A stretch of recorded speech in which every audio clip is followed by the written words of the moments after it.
On Passover this year, Hamas launched 36 rockets toward northern Israeli communities, while the Iron Dome defense system intercepted 25.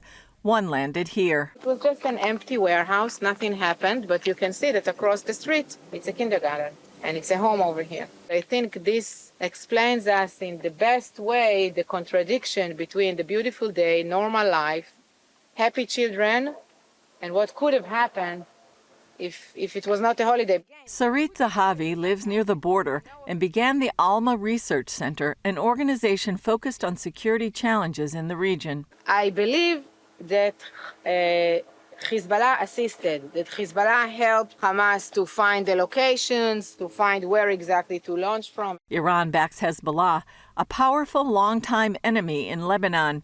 The terror group has tens of thousands of rockets aimed across the border in order to carry out the regime's main goals, including wiping Israel off the map. This is the Israel-Lebanon border.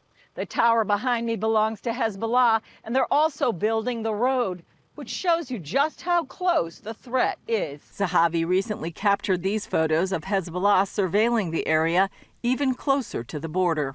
Some 268,000 Israelis live within 12 miles of the 49-mile-long Israel-Lebanon border.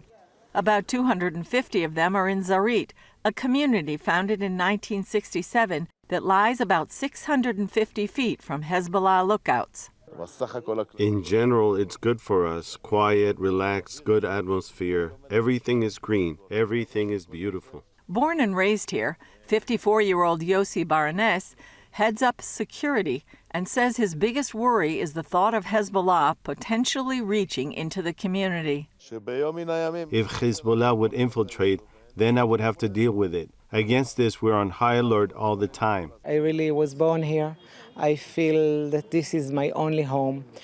First of all, it's Zionism, because if we won't be here, there will be another people which will come and settle here. This is the most beautiful place in the earth. The political issues and the security issues are very disturbing, but we're trying to live our lives good and safe. 52-year-old Rinat Carmel says Hezbollah's advanced weaponry frightens her the most. By bombing us with new rockets and things we cannot avoid or get sheltered from them or be safe, I think the next war will be more sophisticated, and we don't know enough. We know a lot about their programs, about this settlement. They want to occupy us and then to kill our people or to take some refugees and then to negotiate. Part of the border is walled, and the IDF is building more each day. The decision to build the wall was taken a few years ago, but in the past year, the project was accelerated. Several years ago, the IDF uncovered a massive Hezbollah terror tunnel at ZAR'IT,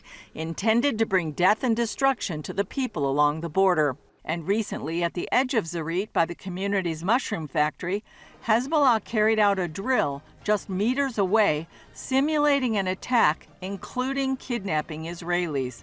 When these black towers first appeared, the IDF published that these black towers belong to the Lebanese army.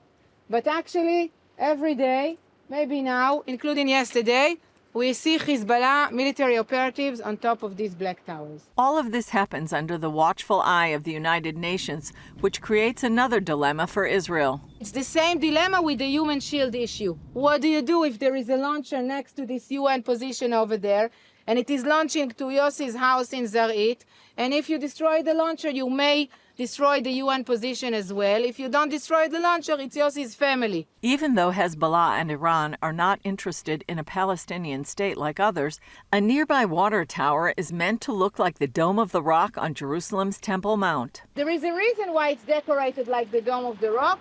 This is exactly building the narrative that where we are standing, in their point of view, this is Palestine. In their point of view, the whole area from the Galilee to Eilat, from the river to the sea, it's Palestine. So for now, Israelis living on the border continue their daily lives under this growing threat from Iran and Hezbollah, knowing at any moment they could be attacked by a brutal enemy that desires their destruction.